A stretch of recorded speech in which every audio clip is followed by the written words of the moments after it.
What's up everyone, how are you all? Today we are back with another blazing Naruto story. What if Naruto was taken right after sealing the Midgar? If you enjoy, then please like, share and do comments. And also check the description to original creator of this beautiful creation. Hinata Hyuga was nervous. She was often nervous, but this wasn't her normal nervousness.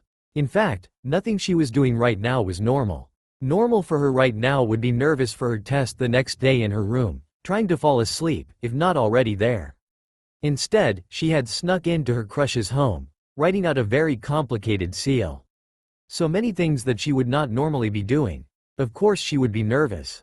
Hinata didn't know how many hours had already passed. After all, she had to make sure no one saw or heard her, and what she was doing took time. In fact, she had already spent time sneaking away from her room, into her crush's home, cleaning and clearing the area she would first be working in, and was even now etching out the last of the seals she had figured into her research. She dreaded and yet looked forward to the next part very much. She nervously glanced around as she stood, naked, and surveyed her work. Her blush was still going strong, ever since she made sure her blonde crush was completely naked, as she had to start drawing the seals over him, the seals on her body having been done first. The room itself was also covered in seals, but centered over where she would have to go, and where her crush, Naruto Uzumaki, already was. If only she wasn't driven to this, she could have let nature take its course, and in time, perhaps they could have fallen in love naturally. Naruto would eventually win the villagers' support, and she would eventually catch his attention and love. If only they could have free rein to do so. But she wouldn't delude herself any longer. Not after having read that book and having her eyes opened. It was time. Slowly, and unknowingly sensually, Hinata walked over where to her Naruto-kun, at least in her mind, was, and swallowed nervously. Come on. You made it this far already, now to finally make Naruto yours truly. Hinata firmly thought to herself. She reminded herself of the little book she found, and quickly, before she lost her nerve again, began to lubricate herself and Naruto using an item she left on the nightstand nearby for this purpose. Naruto moaned, almost scaring Hinata from her task if she hadn't remembered that this was supposed to happen. Desire was already beginning to burn through her, and she knew that Naruto would soon awaken to her ministrations. Almost too young to do this, but Hinata knew that unless she did something now, she wouldn't have the time later. Too many others would see to that. They would try to interfere, her family most definitely. Once she felt that she couldn't last much longer and that both she and Naruto were properly lubricated, she positioned herself directly over him, her body glistening with sweat. Gulping once more, she impaled herself upon his shaft, pain causing her to gasp loudly. She was really doing this. Slowly, she began to move up and down, the pain slowly receding as she did so, being replaced with pleasure. The seals reacted. Naruto awoke blearily. He had the strangest dream. It was as if some girl willingly got naked atop of him and did something. Naruto wasn't sure what she did in the dream, but it certainly felt very good. The alarm buzzed incessantly, trying its best to rouse Naruto from his dreams. Turn it off, please. Grumbling, Naruto groped for the clock, wondering why he got the vague feeling something was off, or rather, he felt different. More than felt, actually. Naruto-kun. An internal alarm seemed to go off. Since when did he, Naruto, refer to himself as such? Much less in a suggestive way. His mind sluggishly tried to come to terms with how different and wonderful, yes, that was it, wonderful, he felt. And where was that damn alarm clock? Something, shifted against Naruto, and he froze. What if that dream, Naruto thought, wasn't actually a dream? His mind giggled. Slowly, as if disbelieving such a thing could even be thought of, Naruto re-examined what he considered his last few thoughts. And then, very slowly, he looked away from the wall. He first opened his eyes and blinked. Suddenly, for the first time since Naruto desperately sought for attention, he found himself speechless and gaping. 2 bowls of ramen sat untouched in front of Naruto, something that greatly worried Hinata. She was unaccustomed to the way he kept glancing at her, and then flick his eyes towards his bedroom. Doubts began to arise, but she squashed them before they even half formed. At long last, Naruto spoke. So, I guess it wasn't a dream. No, it wasn't. Naruto-kun, Hinata giggled. Wait, I hadn't said anything yet, but didn't you say it wasn't a dream, mind reading? Nothing was mentioned in the little black book about that. Naruto got a horrified expression as Hinata's face took on a contemplative look. What book? Mind reading? Hinata, what did you do? Naruto's voice trembled in fear with each word shaking a bit more. Hinata instantly took on a contrite expression, hoping to calm Naruto down. Especially since she started realizing they were sharing thoughts and emotions. She wasn't sure if the book was a godsend or not anymore. I'm so sorry. Oh, Naruto, I just wanted you to notice me, to ask Emi out. I wanted you, to be with you, and so much more. Naruto gaped at Hinata when he realized someone had acknowledged him, and that he completely missed it. He was so shocked that he just sat there, frozen, unthinking. Hinata fidgeted. The alarm chimed. Hinata and Naruto both blinked before Naruto remembered why he had the alarm set. Oh crap. They weren't sure who said it, as it was a mutual feeling as they rushed to the academy. The time for introspection was up. Iruka Amino was irked. Naruto and Hinata had arrived just seconds before they would be considered late, but while Naruto made a fool of himself and distracted almost everyone from their tardiness, Iruka was one of the few to notice that they came together, from the same direction. It wasn't the only thing he noticed, but as today was the day they took the final test to become ninja, he felt that he would have to bring this up with them later. Even if they were about to turn 13, and become legal adults, they shouldn't be doing things at such a young age. It wasn't like anyone was out for their deaths already. Nonetheless, as the others watched Naruto, Hinata was able to go and sit in the back, unnoticed. She was very grateful for that, along with the fact that she wasn't sitting near anyone who could tell that she was no longer a virgin. And Naruto wouldn't be either, she was glad to note. Only Iruka's yelling at Naruto was able to allow her to finally relax. That was when Mizuki Toji entered the room, tests in hand. When Naruto got his test, he was confused. His test seemed different, somehow. Hinata blinked, and tried to focus, her test staring innocently up at her. She didn't know how or why, but she and Naruto seemed to be looking at the same, if different, tests. It was really very weird and disconcerting. Maybe if she used her Byakugan? She could almost feel Naruto agreeing with her, which was just adding to the list of things that she helped make happen. After all, she didn't actually know everything the seal she had enacted did. It seemed shared senses and thoughts, or at least, active thoughts. Naruto felt that he was learning a hell of a lot just from her thinking, but it wasn't all at once. So after a quick glance around, she quietly activated her Byakugan, and looked at both tests. Strange, why does Naruto's my test have a Genjutsu on it? Hinata, no cheating. Please turn off your Byakugan. Hinata smiled sheepishly before obeying Iruka. But now they knew something was off, as Naruto's test didn't match up with anyone else's. That's when Naruto thought of something. Hey, how about if you can control my body at the same time you do your test? That way we only have to do one test. And we can ignore mine. It sounded like a great idea, and after a few false starts, Naruto had to consciously relax and let her command his body. A very weird feeling when it worked. Hinata was doing just that. Iruka internally frowned when he noticed that Hinata and Naruto were doing their tests in sync. It was the weirdest thing he ever saw. He was the only one who noticed, and even then only because he was specifically looking at the two. There was something strange going on here. The testing went fairly well, right up until Naruto had to do the ninjutsu portion. Hinata had already received her headband, and was just waiting with the rest of the class that had already finished. But when she felt Naruto's crushing disappointment, hers just added more weight, and she couldn't enjoy it when they received the speech before they were let out. Unfortunately, before she could try and find Naruto, two Hyuga branch members had already come to whisk her away.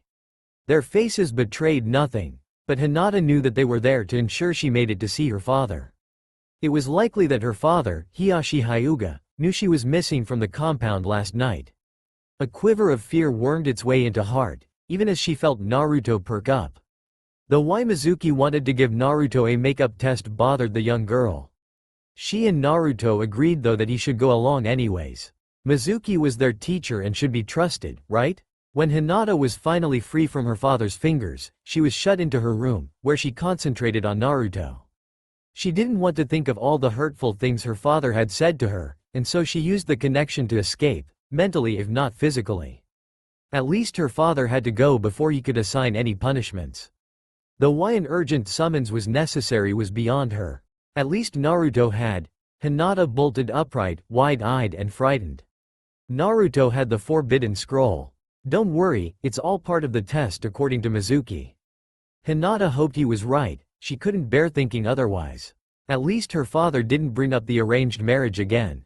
She knew that there was very little she could do that would have gotten her out of it. Luckily, she had found a book that told her how to do so. It was the very same book that she got the seal stuff from. She just wondered who wrote it. It was then she felt Naruto's elation. I did it. I got the shadow clone jutsu to work. Hinata smiled at that. I'm so happy for you, Naruto. I wonder if I can do it too. I'll teach you. This technique is so much better than the regular one too. Hinata could practically hear the excitement from Naruto. That was when Iruka showed up. That night would shake both their worlds.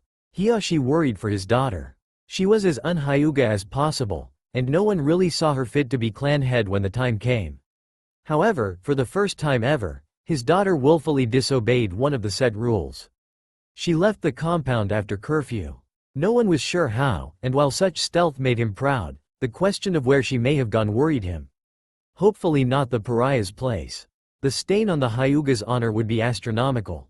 Not that he had anything against the boy, it was just that the boy wasn't, well, there was no need to reflect on the boy's unsuitability, and it was just best to not even acknowledge him. Hiruzen Sarutobi felt he was getting too old.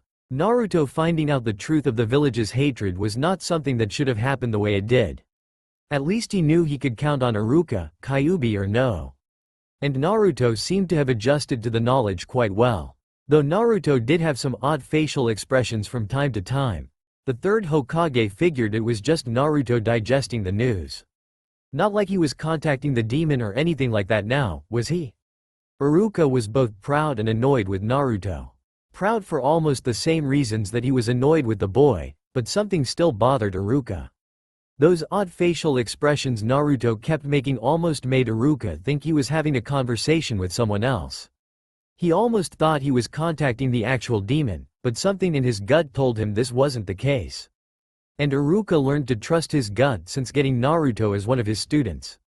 In fact, if he didn't know better, he thought Naruto was going to do some sort of grand prank on the whole village today, but when the day dawned bright and clear, there was nothing of the sort.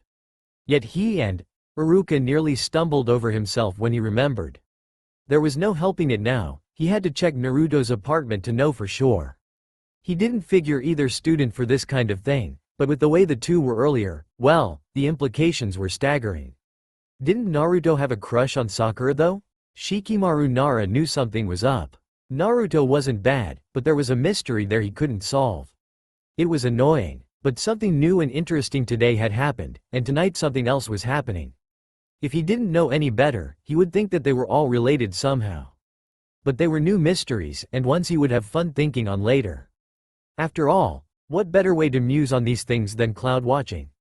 Hanabi Hyuga thought herself the best. Her sister couldn't do anything right, not even to fulfill her challenge she made the other day. Hanabi used to think the world of Hinata, but that was before everyone squashed such thoughts for her. Now she would deride and sneer at Hinata like everyone else. At least tricking her sister into sneaking out made for an amusing diversion. It wasn't like Hinata did anything noteworthy, right? The Kyuubi no Kitsune knew almost nothing but hate. Hate for humanity, hate for its existence, hate, hate, hate. But something had happened the other night, and as the Kitsune looked at its prison, it knew fear. The seal had changed, but not in any way beneficial to it. In fact, the Kyuubi felt its power waning, a feat that should have been impossible. This was nothing like its previous hosts, much less how its time in its current container had been. The area beyond used to look like a sewer. To an extent, it still did. But where once steel bars and stone, there was also intricate markings and greenery. Vines strengthened the steel bars, and offshoots were visible in the cracks. The water coming from his cage was being absorbed, just like its natural chakra. The Kyuubi snarled. It no longer had all of eternity to break free. You're a Hyuga. Act like one. I have already arranged for a suitable husband. If there's nothing else you can do as a Hyuga, this should at least be doable for you. At least I can do what I want, sister, but you. You can't even talk about what you want. Stay away from him. He's not fit for anything. Weak. The only thing Hyuga about you is your eyes. I'm disappointed in you. Why can't you be more like your sister? I get what I want, because I want it. Can you do the same? Hinata clenched her fists as she remembered things her family has said to her over time. If it weren't for the book she had found, and for people like Iruka, Kurenai Yuihi and Naruto, though he didn't know it, she doubted she could have made it as far as she did. Of course, it was the book she found that she enabled her to do what she did with Naruto. One year, when she had turned 8, she had found the small book. It was a cold day on her birthday, and after the somber celebration of her birthday, it was all she could do to escape, to get away, if for just a moment. Watching Naruto was starting to become her preferred way of dealing with things when everything else became too much. Her admiration was already starting to turn into a crush, and watching him did help with her stealth and tracking abilities. Naruto had started off as being similar to her, with everyone being so mean, but the way he handled it, it was just so very different from how she dealt with things. She was sneaking out again, halfway to Naruto's normal haunts when she felt it. It was an intense burst of something familiar. She quickly looked around to see if anyone else felt the same thing, but to her surprise, no one did. She decided to look for the source of this feeling, somehow knowing it wouldn't be dangerous. It was an odd feeling, and she, unused to trusting anyone, trusted it. Peering down an empty alleyway, Hinata noticed that the only thing out of place was a small package. When she went and picked it up, she found the package was addressed to herself in her own handwriting. It was otherwise unsigned. She never did see Naruto that day. Hinata sighed. The book she had found in the package really felt like it was meant for her, giving good advice and telling her about some special seals. She had kept it hidden from everyone and used it, culminating with what she did with Naruto the night before. And now, she learned the truth with Naruto. The Kyuubi no Yuko was still alive, and Naruto was its prison and jailer. If it weren't for Iruka, she felt that Naruto would have become what everyone feared he was. She tried her best, but she was too stunned to be of any comfort. At least she knew now. Her entire generation was lied to. And what if that wasn't the only dirty secret Konoha held? The thought left her bitter. And so she cried. She cried for her ignorance, now lost. She cried for Naruto, who deserved so much better. And she cried for Konoha, its idealism lost to bitter reality. Naruto kept his cheerful mask in place after the events had played out till he got to the sanctity of his apartment. The truth had hurt. His own shock was compounded with Hinata's, and Mizuki's cruel taunts almost destroyed him. Iruka saved him, and Hinata was quick to reinforce Iruka's kind words in his mind. That connection he now had with Hinata was actually pretty useful, if really weird and awkward. Still, memories washed over him, not all of it his, but "We don't serve your kind here. Don't go near him. He's bad news. Go away. Mommy. Scram. You don't belong here. Stay away from daughter, filthy little beast. What's the matter? Why don't you cry to mommy? Oh, that's right, you don't have one." At least some people had taken note of him, even if it wasn't a good thing. Most people acted like he didn't even exist. And Hinata, how had he missed that? As memories not his own came to him, he realized that whatever it was he shared with Hinata, it wasn't just related to this connection. Iruka now knew that something did indeed happen at Naruto's apartment. It was mind-boggling. He felt the need to report this. They were too young, but he needed more information first, especially since he knew that Naruto hadn't noticed Hinata at all prior to this.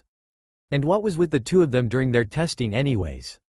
It was eerie how in sync the two were, something that should have been impossible. Was it related to what happened in Naruto's apartment? It was as if there was something hidden underneath the scent of. Likely it was to cover for something.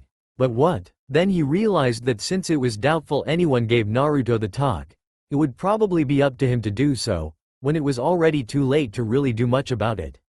Iruka whimpered. Life just wasn't fair. The next few days before they would receive their teams were almost a blur.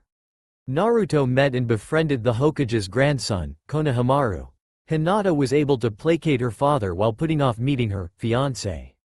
Iruka managed to give a mortified Naruto the talk, Hinata having already received it a year before, when she first learned of her arranged marriage.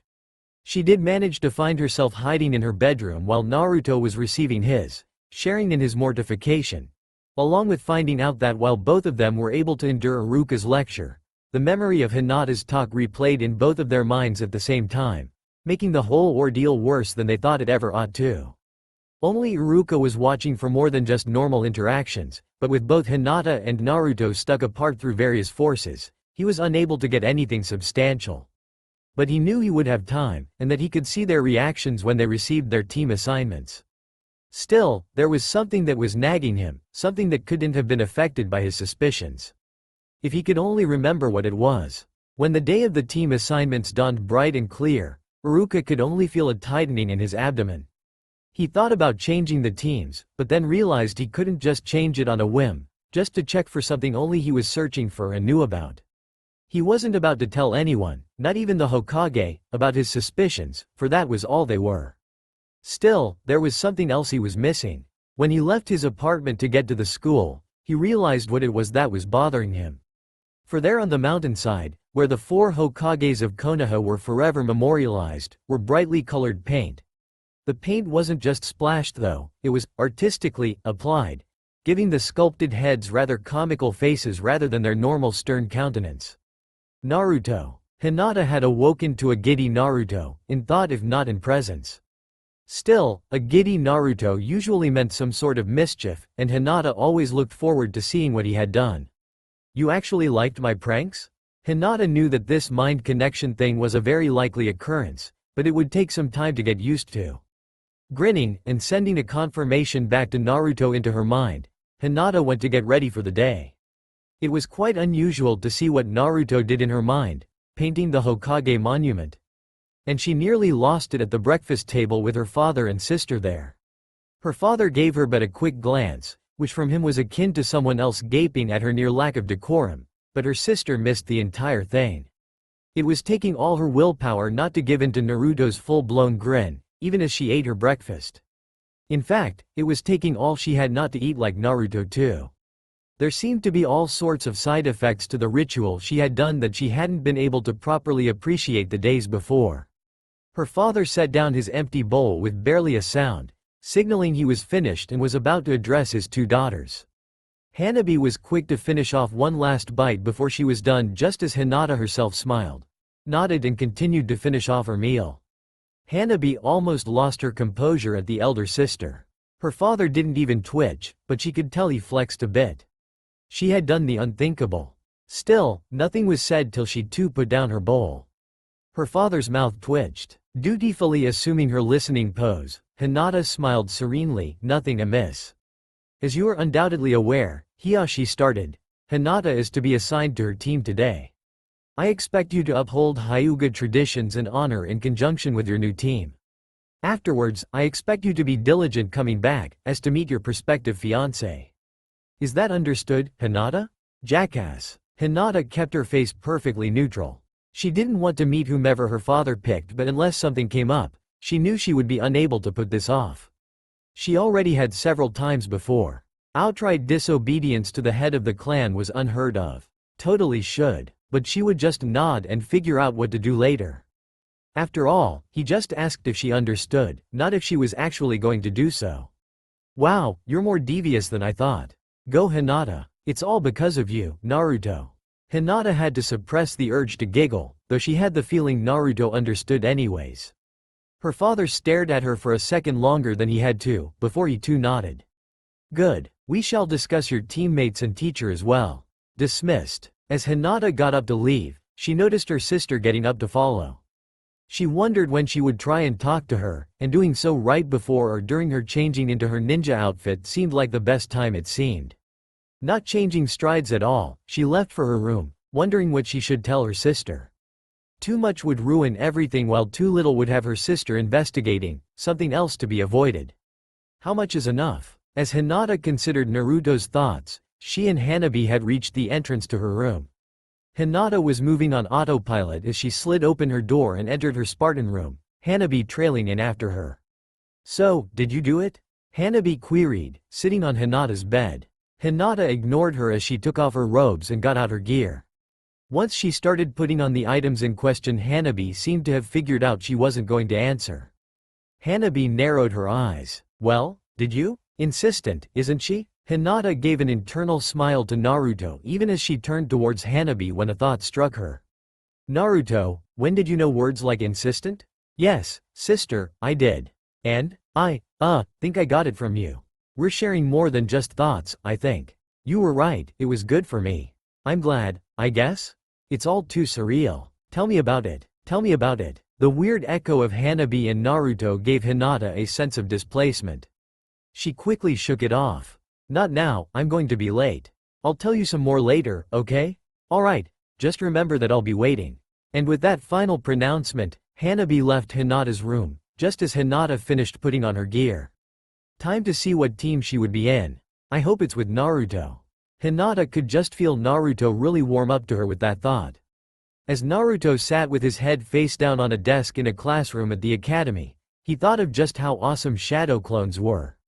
In fact, he knew that they were giving everyone in the village the runaround even as his classmates trickled in, talking about the Hokage monument. Hinata was bemused as she was heading to the classroom, noting how the other ninjas were getting more and more frustrated with each caught and dispersed clone. Naruto, what are you doing here? This room is only for those who graduated the exam. Naruto glanced up at Shikamaru Nara, whose black hair giving his head a passing resemblance to a pineapple, before pointing at his headband and grinning. Shikamaru in turn murmured something Naruto wasn't quite able to make out, but he had a feeling he knew what it was anyways. Naruto could tell something was bothering the lazy boy, but he didn't know what. He was one of the few who would sometimes actually be something akin to friends with, but even then, it was a stretch to do so. The boy really just hung out because he couldn't be bothered to go away. And as he watched Shikamaru leave, he noticed Sakura Haruno, a girl whose bright pink hair and red dress caught the eye nicely, come in.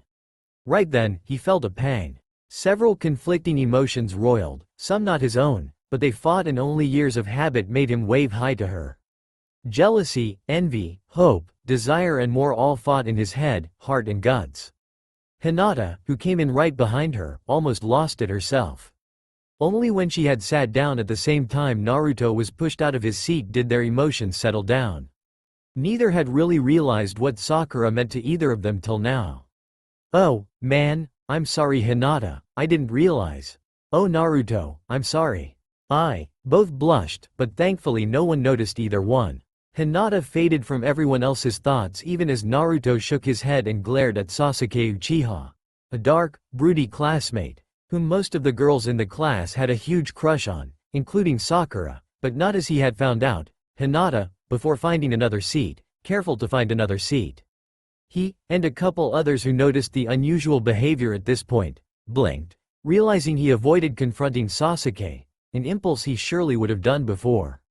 This time his blush was noted by several people, even as Iruka burst into the door, staring bewilderedly at Naruto for a second before regaining his composure. Shaking his head, he moved towards the teacher's desk, a couple sheets of papers clutched in his hands, letting the rambunctious fangirls fight for a moment longer, even as others were quickly quieting down and some noting Naruto's odd behavior. Alright class, quiet down, thank you, Iruka began. Now that you have all graduated. Iruka's monologue almost put Naruto to sleep, and he only didn't because Hinata kept prodding his mind. At least he felt he could keep things like how important teamwork was and an ear out for his name once Iruka said he was going to read the team formations out. Oh Naruto, I hope we get to be on the same team. Naruto sighed, now knowing how much someone else wanted him, and while he wanted her to be on his team too, he couldn't help but want Sakura as well.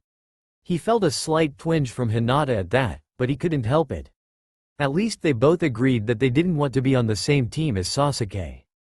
Naruto Uzumaki, there it was, his name, and he'd totally missed what his team number was, much less his teammates. No, Hinata had that information. Sakura Haruno. Naruto felt a guilty pleasure and a stab of disappointment. He didn't outwardly react due to the conflicting emotions once more settling in the pit of his stomach.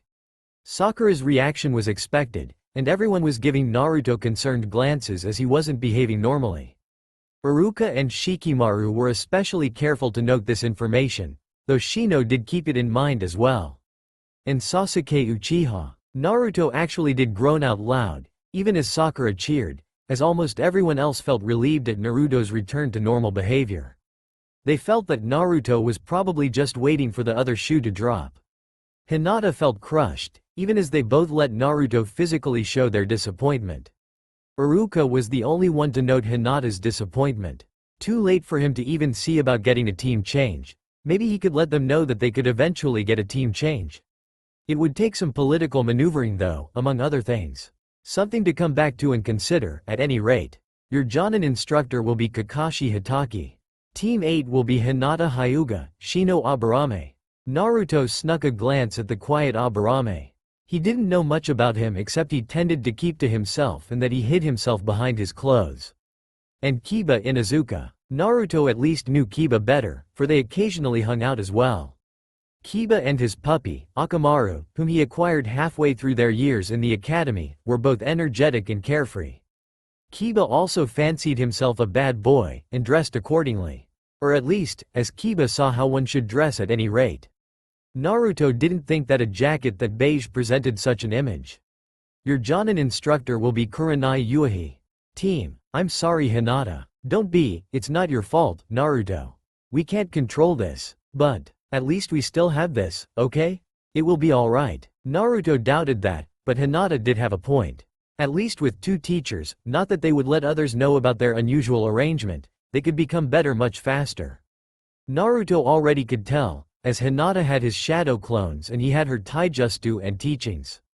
He felt there was a slight discrepancy, but Hinata didn't mind or care. It was a bit weird from time to time, he felt. He wouldn't trade it for the world though. Hinata felt Naruto's frustration even as she finished introducing herself to her new team. Apparently, Naruto was still waiting for his teacher. Hinata began to wonder about Naruto's new teacher. It didn't seem like he was going to be a very good one. At least Kurenai, as she insisted she be called, seemed to be off to a good start. Both of her teammates, and Kiba's dog, gave her strange looks after being in close quarters for a bit. But Kurenai's outfit was even more eye-catching and her red eyes seemed to pin them down before anything came of it. Can their clan stuff help them tell what happened to us? I don't think it's that, maybe they can smell you on me? Both Hinata and Naruto seemed nervous about this. It wasn't often that young ninjas would have already had, and it was something easy to distinguish. At least the two probably wouldn't know exactly what they were sensing, they hoped. Alright, now that we have that out of the way, it's time for your final test. Wait, what? Hinata felt her stomach dropping. They thought they were done with this stuff. All you have to do is find and touch the real me. All of you, you have till sunset. Ready? Begin. Hinata realized she missed most everything else in between the announcement and the start of the test. She turned to the others, her mouth working soundlessly. Kiba didn't seem to be much better, but Shino just shook his head. The obvious ploy is to examine our compatibility. What? Hinata bit her lip, understanding dawning on her. She almost told Kiba what Shino meant, but instead she just decided to show by example. Shadow clones. Hinata felt that more than just her chakra was being used, but before she could follow that thought further, she realized that her teammates were looking at her in surprise and awe. She blushed. Naruto cheered in his mind as Hinata and her teammates completed their test, even after the initial surprise of Hinata pulling off that jutsu. Apparently, she didn't need to do as much work to learn the technique, as he did it for the both of them. He hoped it worked the other way around as well. It seemed to be very useful. At least his connection with Hinata kept most of the boredom of waiting for his new teacher away, but he still had to set up a simple prank. It was as Hinata let him know that she was going to head home and report to her father that his teacher walked in, and got a face full of chalk. His teammates were openly staring in shock, even as Naruto laughed at the masked Jonin. He could tell Hinata was also giggling, even as he noted how the teacher's one eye closed in annoyance. I hate you all. Meet up on the roof. And with just 2 sentences, he was gone. Not that Naruto cared. He already knew what was coming, and agreed with Hinata that he should say as little as possible. Sasuke was the first to actually reach their destination, but Naruto hadn't noticed. He was too busy going over with Hinata on what he should say. He didn't want to let anything slip by accident. Though he doubted Kakashi would do the final test tonight. Not this late. He better hope he's not late again. Kakashi shivered. Naruto was contemplative as he left the rooftop. At least with Hinata sharing his thoughts, he was. Kakashi Hitaki seemed like such a laid-back ninja that his words didn't resonate with him. He said not to be late, but just earlier, he was. Naruto suspected if it weren't for Hinata, He wouldn't have bothered thinking about this and would have just done what he was told. He should have been abused of that notion since Mizuki. Still, he wanted to trust Kakashi, but he wouldn't do it blindly. He was not going to show up till after an hour passed from the appointed time, and he would eat. Hinata would make sure of that. Still, she didn't want to meet this suitor her dad was sure to have at the house. Naruto wasn't sure what he could do for her. Just being here in thoughts is enough, Naruto. He grinned. Her testing went rather well, and didn't seem very hard. He wasn't sure if he could apply the same principles to what he was sure would be his team's test. It felt like a disaster in the making, he was sure of it. Hinata was careful to not be noticed when she arrived at her clan's lodgings. She wasn't sure if she could still call the place home, but for now she still lived here. Hopefully she wouldn't have to deal with her father and the arranged marriage. Fat chance of that. Hinata couldn't help but agree with Naruto, especially when she was met at the door by her sister. Father is in the study, sis. She scrunched her nose in obvious disdain, even as she finished delivering Hinata's doom. Your fiancé is waiting there too. Thank you, Hanabi. I'll be sure to head there. Hanabi raised an eyebrow. Hinata wasn't her usual self. Hanabi knew that Hinata didn't want this, but what could be done about it? Surely she hadn't done anything drastic, had she? As Hinata left, Hanabi couldn't help but wonder. Hinata, however, was busy trying to school herself for what promised to be a very trying meeting. She was not looking forward to this, especially since she wasn't sure if she should have to reveal what she did to get out of it. One of the only ways for her to do so. Maybe it wasn't the greatest idea, and how it would be shameful for the clan, among other things.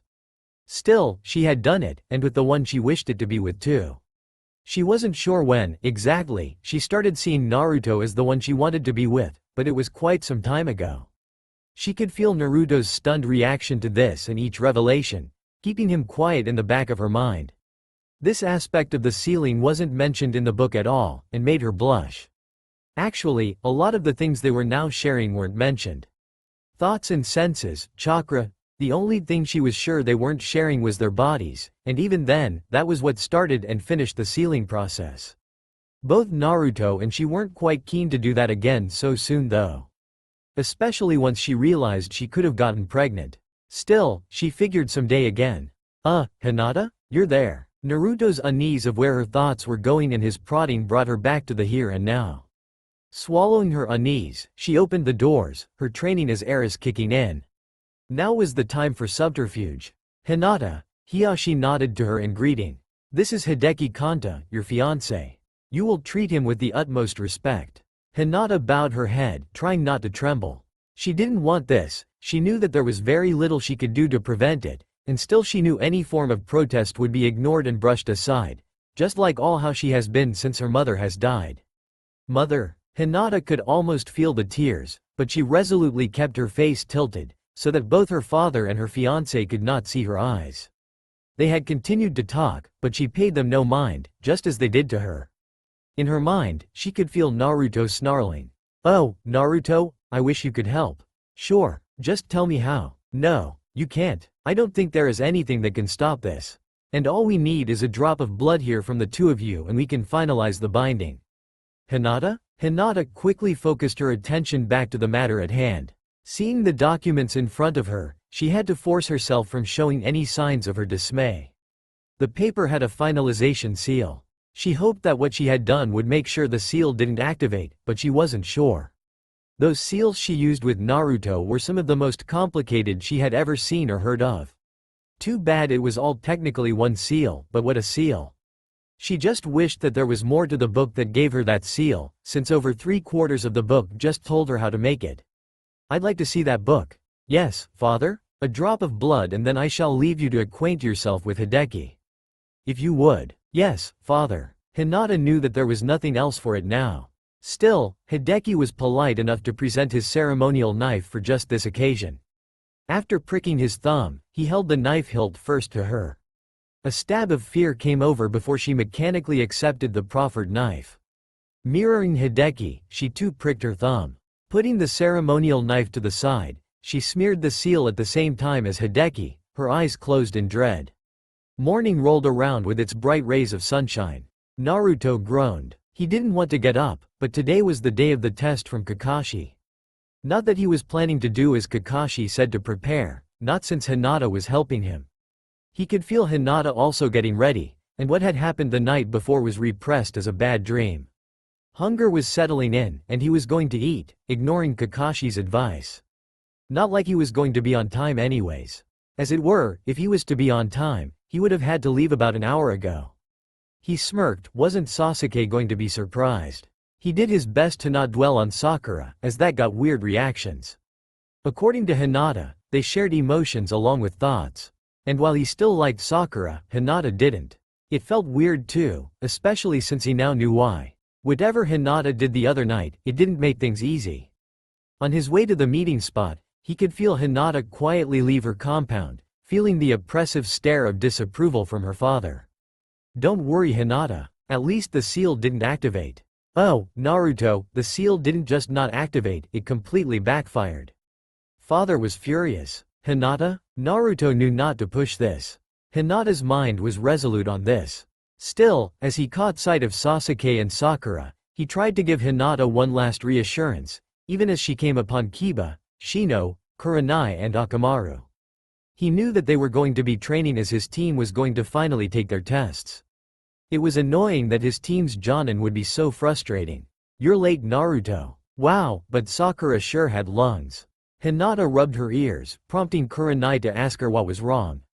Naruto shook his head. This double vision thing was really weird, especially now that they were both trying to concentrate on vastly different things now. Hinata felt a bad foreboding. If I'm late, where's Kakashi? Naruto realized too late that that was the wrong thing to say, as Sakura's punch while fast wasn't unexpected. Hinata winced, prompting concern from her teammates. After complaining a bit more, Naruto's team fell into silence as they waited for Kakashi. Hinata's team had taken to a bit of lecturing from Kurenai and practice at dispelling genjutsu. Naruto remained suitably tuned into Hinata's mind, as at least she was doing something. It was really interesting to see how Kiba and Akamaru were affected, as they kept spouting the weirdest things. Shino barely reacted, but still, that twitch was there. How will genjutsu affect the two of us?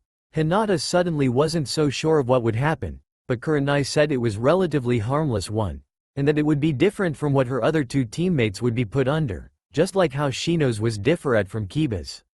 Kurenai noted Hinata's apprehensiveness, but thought nothing of it as she casted the jutsu. Outwardly, nothing happened. Hinata's and Naruto's view were a completely different story. The world seemed to tilt for the both of them, before trying to twist, and then with a soft pop, their vision returned to normal. Hinata blinked. Naruto did the same. Naruto activated Hinata's Byakugan, something that garnered strange looks from Sakura and Sasuke, but gasps of surprise from the rest of Team 8. For Sasuke and Sakura, it seemed that Naruto was just sitting there when he lurched and forming a strange seal called out, Byakugan, a Hyuga thing. They were wondering why Naruto was trying to copy a bloodline, something he should know that was impossible to do. Then again, he was a stupid idiot, they both thought. To Team 8, Hinata almost lurched when it seemed that her Byakugan automatically turned on, an almost unheard of event. Kurenai felt her genjutsu grab a hold before behaving strangely and dispersing, like it tried to grab onto something it wasn't meant to. Still, it seemed like that Hinata had a natural defense to genjutsu, and she figured it would be pointless to continue on this vein. Good work, Hinata. It seems you're a natural against this, though I think you will need to work on not showing any outward appearance of noticing it. Shino, your bugs make it so that you're in a similar position. Kiba, unfortunately, seems to need some more work, especially as his heightened senses should have warned him about the genjutsu. Anyways, I guess we should spar to see where we are at taijutsu-wise. First should be Kiba against Shino, then I will want to see the winner face off against Hinata. Is that all right? Kurenai made sure that each of them nodded before setting up the circle, prepared to watch carefully. She hoped that Hinata could face the winded winner without too much trouble. Kurenai hoped to get Hinata confidence up, as from what she had observed when she was Chunin that Hinata was a very shy girl. Still, something was different with Hinata lately, and she just hoped that it would bring about good changes, and not another thing to bring her down. Naruto shook his head, trying to leave the sight of Shino and Kiba sparring alone. It was about then that Kakashi showed up. Hinata's concentration wavered as Naruto focused on his instructor. "You're late," both Sakura and Naruto shouted. As Kakashi explained his test, he couldn't help but inwardly chuckle. His test should fail them, it didn't matter what the third said. Still, he couldn't help notice that Naruto didn't follow his so-called instructions. Something told him that this team may not fail, a first for him as the one giving it. Still, Naruto had done something that none of the previous test takers of the bell test had ever done before. It was quite unusual, and sent warning bells in his minds, no pun intended. He was reminded that they called Naruto unpredictable for a reason, and he was finding out how true it was, especially since he had been keeping an eye out. When he showed off the bells, he noticed Naruto look skeptical. The other two behaved in a rather similar manner from previous failed teams, and his own, he thought with a pang.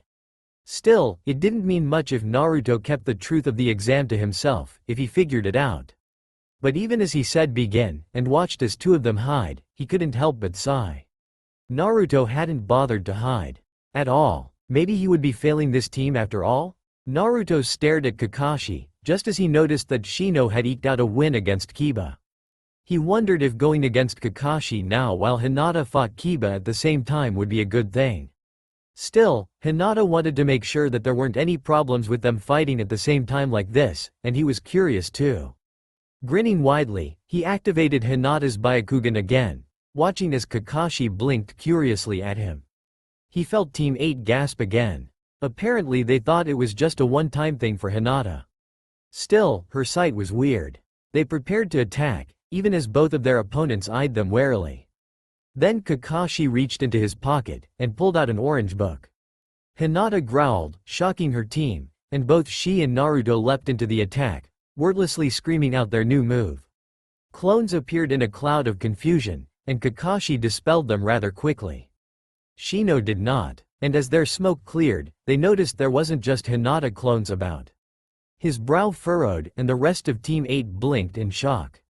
Naruto? What the heck? Kiba's surprise spurred Kurenai into action.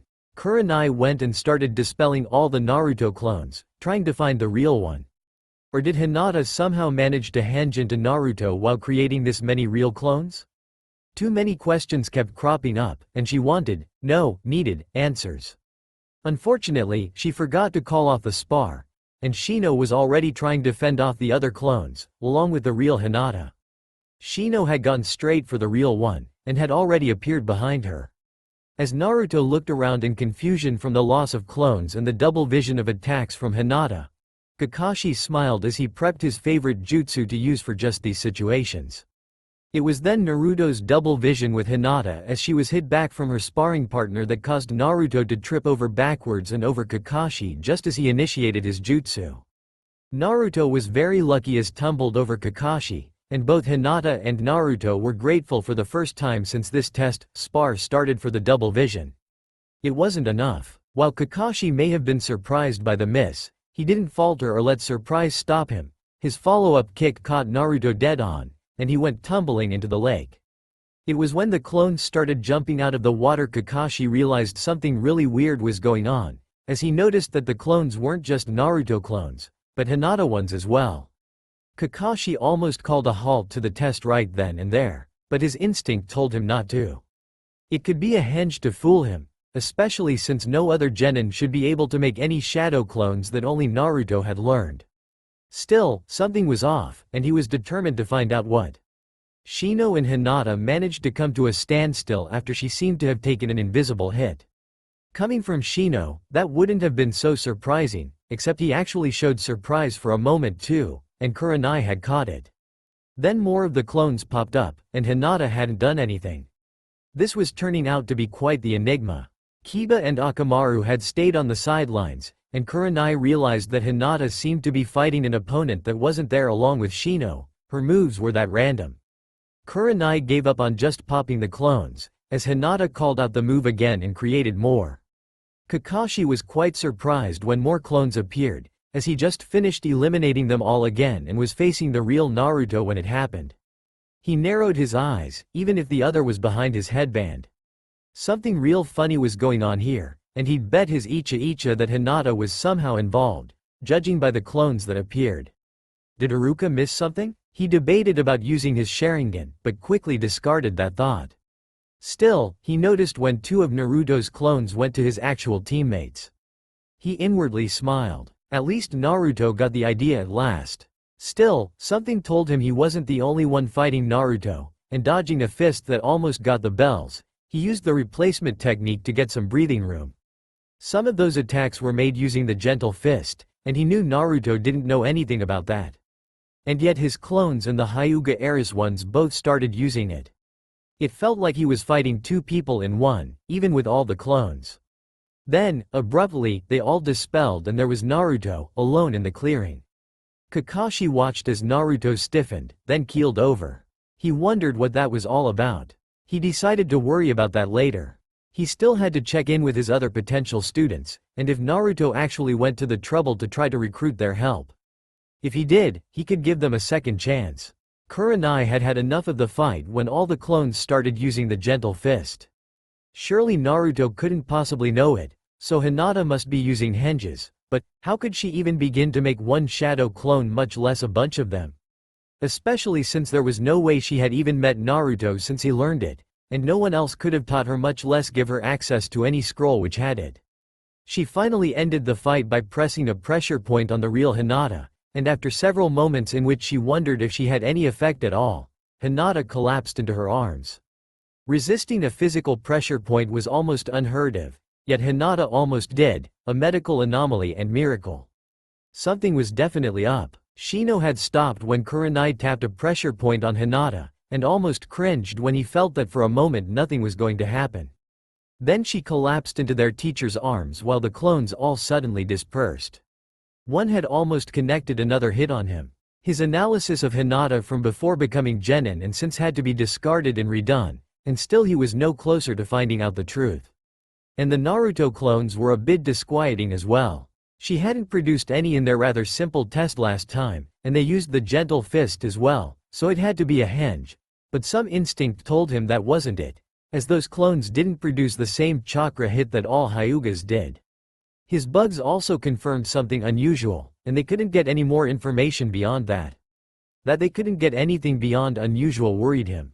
Kiba was in awe. Hinata was awesome. Akamaru agreed, though it was weird how Kurenai, man, was she hot, joined into the spar once before coming out with a contemplative look before ending it. Who knew a girl could be so badass? Still, why did she have to henge into Naruto when doing more clones? Akamaru whined. Kiba was missing something that was obvious to him. Still, the girl and her mate did some rather impossible things. But he wasn't going to tell anyone about that, not even Kiba. Especially as he didn't know much anyways. Sasuke had watched Naruto and that Hyuga girl take on Kakashi and failed.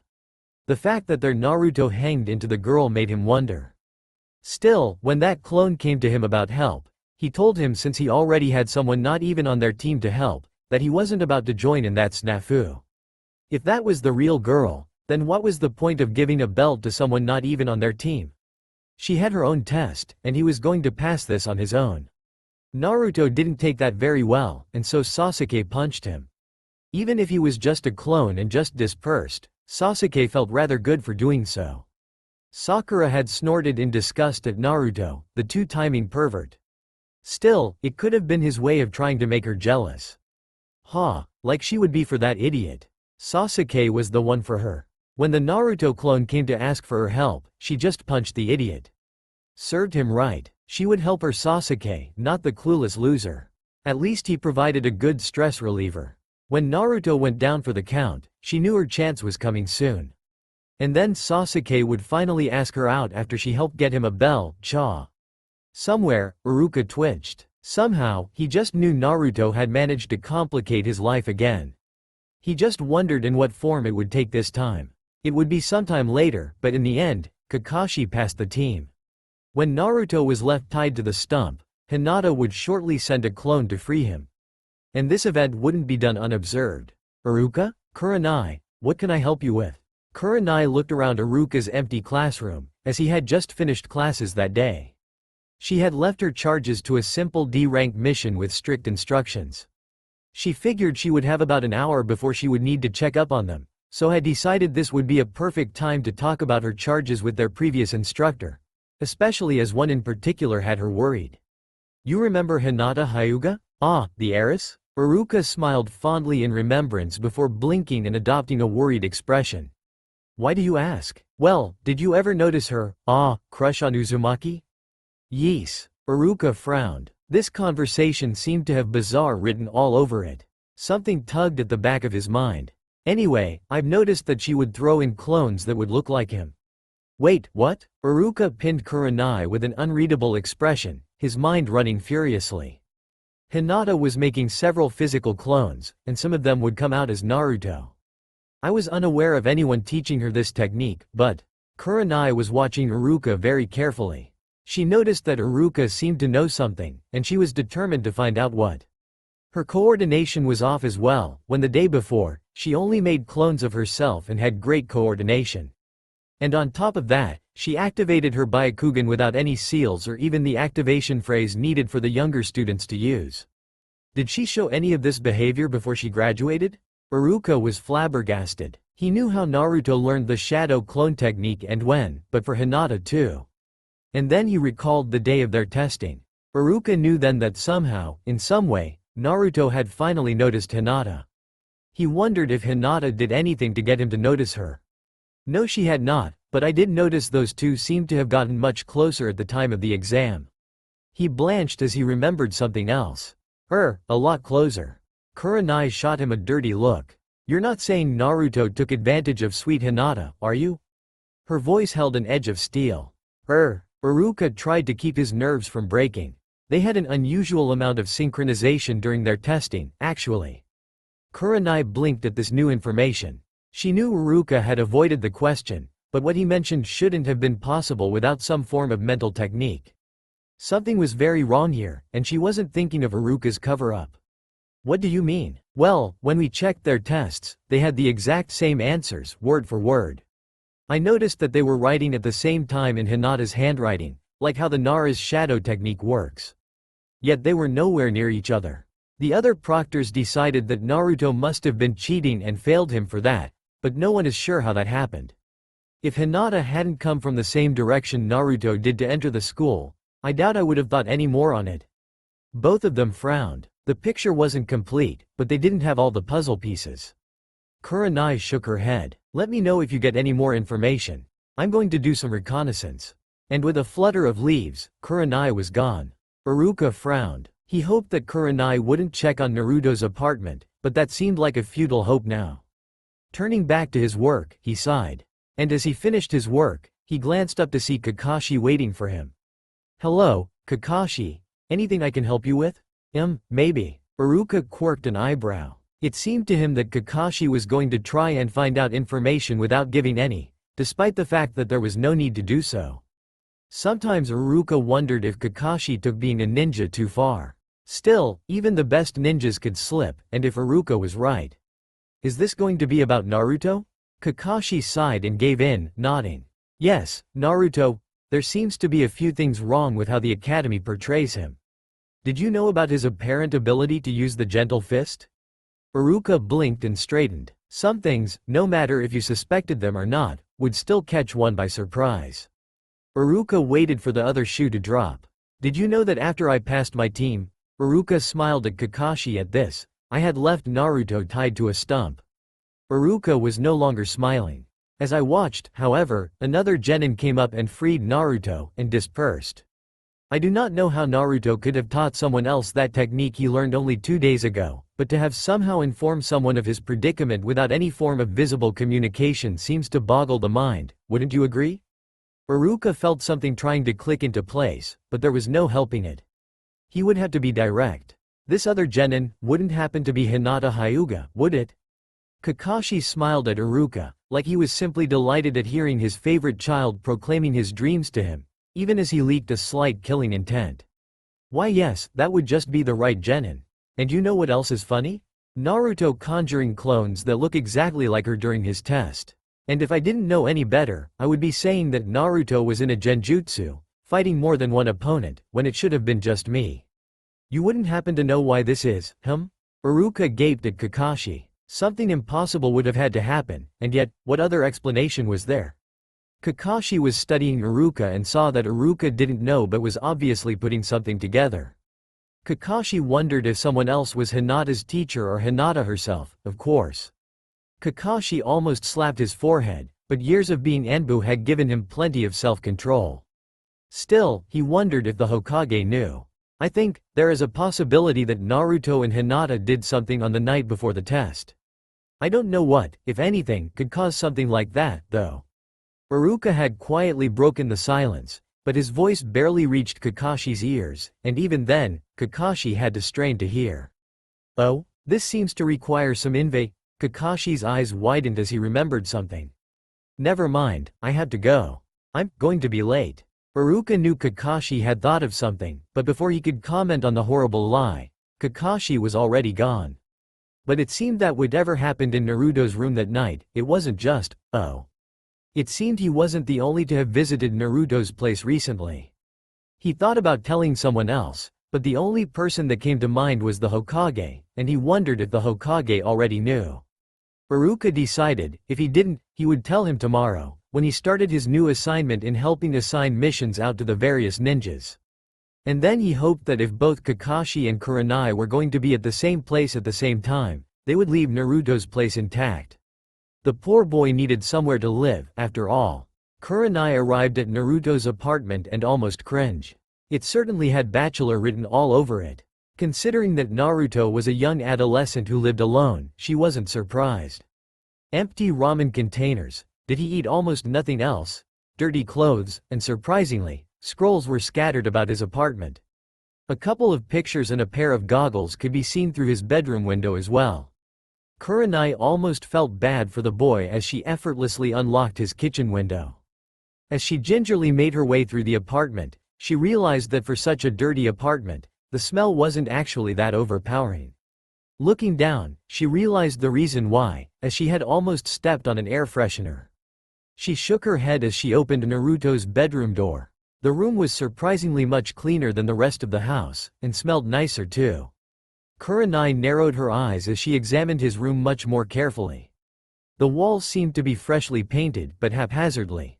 And as she looked closer at the floor and ceiling, she saw what looked to be part of a large seal design, but done in a very familiar handwriting, which meant that it wasn't Naruto's. Kurenai realized that the ceiling was painted similarly, but the floor, she could see plenty more of the seal design, as it looked like someone tried to clean it instead of covering it. Kurenai realized that, while she couldn't place most of the design, she could tell that it centered on the bed. As she got closer to the bed, another faint scent came to her, a rather unique and familiar one. She growled when she placed it. Still, it seemed that with the sealing array, Naruto didn't do this on his own. Someone else had put the seals up, someone she should know. The name was on the tip of her tongue, if only she could. Kurenai's eyes widened. Whipping around, she found Kakashi leaning against the doorframe. His despicable book was in his hand, open. His whole demeanor showed amusement, something that annoyed her greatly. You know, I wonder if I should consider Naruto a man for being able to get a woman into his room without much effort. Or should I be jealous?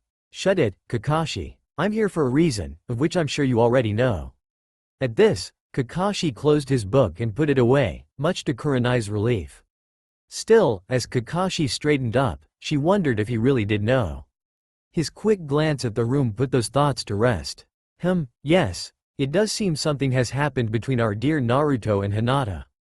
Tell me, do you know who did this sealing array? The style is unfamiliar to me. It looks familiar to me, I just wish— Wait, you said you don't recognize the style? Both of them looked at each other in silence, before they both answered in unison, Hinata. Hinata and Naruto were happily having some ramen, as a clone had gotten him free while she ordered from Ayame, the chef's daughter, at the ramen stand. They had the food ready just as Naruto came up to the stand. Both owner and daughter blinked at the timing, and that Hinata would eat just as much as Naruto, though with much better manners. It was still a bit eerie. However, they decided not to comment. Here was someone willing to spend time with Naruto who was actually his own age. And they did make a cute couple. Yet, even as they finished their meal, both Ayame and Tucci felt a distinct unease. They spoke a bit too much in tandem, and they never seemed to fully articulate a sentence while talking to each other.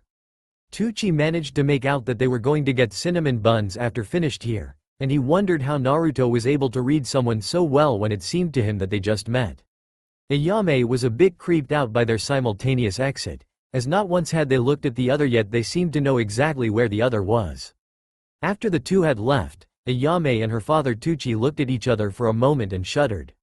It was only a minute or two after they had left when another classmate of Naruto's entered, Ayame being the one to recognize the boy. Shino Aburame. Excuse me, but have you noticed any anomalous behavior of my classmates Hinata Hyuga and Naruto Uzumaki? Shino's monotone was designed to reflect anonymity, but Ayame knew he always kept an eye out. She was the one to help her father recognize all of Naruto's classmates as she had once tried to help him in his schoolwork and brought him to the school afterwards. Still, Shino wasn't easy to identify. Well, now that you mention it. Ayame was thoughtful as she tapped a finger to her chin. Then she quirked an eyebrow at the afroed shinobi. Why do you wish to know? Shino sighed. Obviously they weren't sure if they should trust him, a trait he admired, even if it did make this information gathering a bit more tedious. Hinata is my teammate, and I acquired that she harbors an affection for Uzumaki. I'm concerned that it has become something unhealthy. Ayame smiled at that. She would set him straight and put his worries to rest. Sadly, she was not able to tell what he thought, as his composure never changed, and she couldn't see behind his glasses to see his eyes. Still, she thought it was worth the effort, even if her father complained a bit at her lack of work. And Naruto with Hinata looked so good together. Sarutobi sighed as he finished another day in the office, the setting sun casting a long shadow across his desk. Days like these were nice, and tomorrow he would find out about the final results of the Jonin's testing for new teams.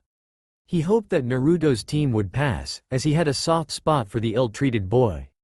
Gathering some tobacco for his pipe, he reflected on the other teams as well. Surely they would all do well, but not all of them were cut out for the first squadron, which most of Naruto's classmates were trying out for. He was sure all the clan heirs would pass though, including the much vaunted Uchiha. It was part of the reason to have him on the same team as Naruto, so politics wouldn't shaft him so badly. Ah, politics. How he hated politics. Lighting his pipe, he couldn't help but grimace at the thought of his old teammates and the rest of the advisory council. At least he still had the reins of power, no matter what others may say. Naruto would have been far worse off otherwise, of course. Part of that was his mistake, revealing the container like that. What was he thinking? Oh yeah, it was to quell far worse rumors and other dangerous actions.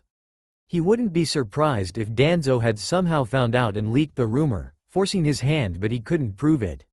If only he could. A knock on the door interrupted his trip back through time, making him wonder who could want to speak to him before the shift change, when access to his office would become far more restricted. Come in. Hiruzen blinked as Kakashi and Kurenai, two of his least likely jonin to ever walk into his office together, entered. There were just too many things wrong with this picture that Hiruzen almost missed their greetings. Still, it was unusual and the team standings weren't due till tomorrow. Just what was going on? Sir, I'm not sure how to say this. Kakashi, you tell him. Kakashi actually looked askance at Kurenai. What in the world? Ma, fine. We think that Naruto and Hinata did. Kakashi looked ready to burst, as if he wanted to say something inappropriate, but wasn't. Hell, I don't know what they did, but they did something. Oh, and the horizontal tango too. Sarutobi blinked. Then he blinked again. Was he hearing things? Correct me if I'm wrong, but you said that Naruto, our Naruto Uzumaki, and Hinata, the Hyuga heiress, not only did something you cannot explain, but had.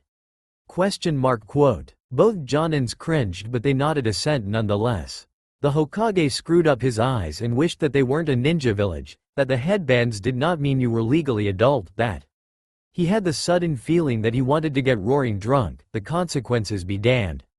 Does Hiashi know? He had to check. Kakashi and Kurenai looked at each other, back at him, and he felt curiously detached even as his stomach didn't want to stay where it had been for all of his life, and they shrugged. At him. He wanted to sit but he already was, so he just covered his face with his hands. Who else knows? He sighed resignedly. We don't know. Iruka, we think. The other genin on their teams, doubtfully. After that, who can say, if anyone? Kakashi answered, his left hand waving his words away. I'm sure they suspect something. How much depends on what they think. All we have are suspicions. Sir, what they did. Kurenai was hesitant as she spoke, and Hiruzen knew then that if they were more concerned about what they couldn't describe, then things were truly a mess. But what could be so disastrous beyond the political backlash that just the thought of the Hyuga heiress and Naruto together would bring? Hiruzen shivered at the thought. And the way the two kept glancing at each other, hesitating, spoke volumes. They seem, Kurenai's arms waved expansively, connected somehow. And she brought her hands together at that. As if they share. Kurenai seemed to lack the words to convey her meaning, and Hiruzen knew a different tactic was called for. Why don't you try and describe what you saw that made you think this? Kakashi gestured for Kurenai to start, even as she tried to do the same with him. Sarutobi sighed and gestured for Kurenai to start, the pit in his stomach threatening to take more of his organs. Kurenai straightened and began. Hinata first showed anomalies in Team 8's final testing. She created several shadow clones and proceeded to use several of Naruto's trap and pranking skills. And I have noticed the unusual properties of Naruto's henge, which Hinata used to great effect, allowing Kiba and Shino to complete the objective as she played support. However, the spar I had her do against Shino the next day to see where I can help improve their skills there showed an even greater range of abnormalities, including summoning Naruto clones among her own. She also exhibited an unusual behavior of fighting another, stronger opponent. Finally, her Byakugan would activate without any sort of prompting that I could spot, especially as just the day before she used hand signs and called out her bloodline's activation phrase. Oh, and she sent a random clone off when I released them from the spars. Kakashi? Kakashi raised an eyebrow at the explanation, as it was his first time hearing it. If this was related to what he was about to say. He coughed politely before starting. It started with my test, and how Naruto would summon Hinata clones along with normal shadow clones, when according to all sources he would not have looked at that girl twice. I, too, noticed his distraction as if fighting another opponent, though in his case it wasn't too much beyond his abilities to fight said invisible opponent. Another thing that caught my attention was when he would use unfamiliar hand signs and the Hyuga's bloodline activation phrase to no visible effect. Finally, while he was otherwise preoccupied, out of clones and unable to do any jutsus or techniques, a Hinata clone came and helped him out of said predicament. The third Hokage looked incredulous at what the two said could mean. Kurenai and Kakashi also looked to be digesting each other's description of events. The implications were fairly impossible, but that was what it seemed to be pointing to. Was there anything else? Kakashi and Kurenai once more looked at each other before turning back to the Hokage. Kurenai once more spoke up. Iruka had noticed something unusual as well. He told me that Naruto and Hinata, during their exams, would do their tests in eerie synchronization. When he checked their test sheets afterwards, they had the exact same answers in the exact same handwriting. The problem was that it was in Hinata's handwriting. As she was behind Naruto by several seats, this showed something highly unusual. Also, he told us to check Naruto's apartment, whereupon we found remnants of highly complex seal design and the lingering remnants of a certain smell. Both Kakashi and Kurenai looked a little uncomfortable at this. Hiruzen was reminded why politics and young ninjas made for some impossible complications. Didn't we go over Naruto's apartment last week, Kakashi? There was no sign of either smell or seal then. Kurenai was the first to say something once more. So this means that this happened the night before he took his test? Oh, Hinata? Kurenai covered her face with her hands. I take it she was the one to make the seals and initiate the encounter? Kakashi sighed but nodded assent. Well, at least there's that. Better she initiated it than Naruto. Not that if anyone else finds out that they would say it was the other way around. Sarutobi puffed on his pipe for a moment before shaking his head and continuing. Let's try and keep this as much of a secret as possible. Inform your other genins to keep their mouths shut, as I assumed you already did? They both nodded once more. Hinata dreaded the return to the Hyuga manor. After the seal had blackened and exploded, Hiyashi was very quiet when he spoke. The marriage had to be called off, not that their guests seemed to have minded. Still, if it weren't for Naruto's comforting presence in the back of her mind, she wasn't sure if she wouldn't have broken down right then and there. Still, a seal of marriage and purity had never done that before. It could mean just about anything. She just hoped her father didn't think to check what she had done right before graduation. Can't be any worse than finding out about the Kyuubi, right? Hinata managed a faint smile at Naruto's encouragement. I suppose not. At least you don't have to go through with the arrangement anymore. That's true. Hinata nodded acknowledgement to the gate guards, branch members of the mighty Hyuga clan. It made her sad having such a division in the family. Lord Hiyashi is waiting for you in the training room, one of the guards, Kenji, said, returning her nod. The other guard, Noburo, stayed silent. As she was almost out of hearing range, she heard another person stopped by the guards. Strange, we don't usually get guests this late at night. Wonder who it could be. Why are you asking me? You're the one who's there. I was just thinking to myself, Naruto, I do that from time to time. Oh, Hinata blushed hard as memories of her thinking time surfaced. She knew that Naruto was now witnessing that most of the time when she was thinking like that she was watching him. And Naruto's silence could mean just about anything. She tried not to think about that, even as she realized she had reached the training hall without remembering the intervening steps. Enter, Hinata. Hinata shivered. Her father's voice felt like it held the abyss, empty and cold. Naruto's comforting presence almost quailed at it. Still, she somehow managed to slide the door open, stepping in quickly, lest her father find more at fault. With an almost palpable sense of relief, she noted that only her father was in the room, sitting on the floor with his legs underneath him. She moved to sit in front of him, in the same position. She noted that the room seemed to be clear of everything but her and her father. His eyes closed as if meditating. She knew better, though, he had just shut off his Byakugan, and was resting his eyes. She had seen him do it often enough when alone and checking over the entire estates of the Hyuga clan. She could feel Naruto's surprise at a knock on his door, even as she waited for her father to speak. She knew that her father could keep her waiting for quite a while, especially if he was angry. He never showed his emotions, just that cold, hard gaze, making her feel small, insignificant, and worthless. You're not worthless. Naruto's vehement denial seemed especially passionate. Oh, the old man wants me? Why didn't you say so? Hinata almost blinked at Naruto's conversation with his teacher. It was odd. Neither of them expected it. Still, it didn't seem to have any bearing on her. At least Naruto cheered her up a bit. Hinata, I do not know what you have done, but you have shamed us. I had wished to spare you this fate. The elders have agreed that you are no longer worthy of being of the main branch. You are to be placed in the branch family. Hinata couldn't hear her father any longer. She was to be sealed. Married off to a distant cousin. To never see Naruto again. No chance at freeing her family, her brother. Her hopes and dreams, burnt to ashes. She couldn't breathe, couldn't see. No one was there. No escape, no. Hinata. Hinata snapped back into focus. Naruto's worry for her. Clearly broadcasted over their link. It was comforting, and she embraced Naruto's comforting presence within her mind.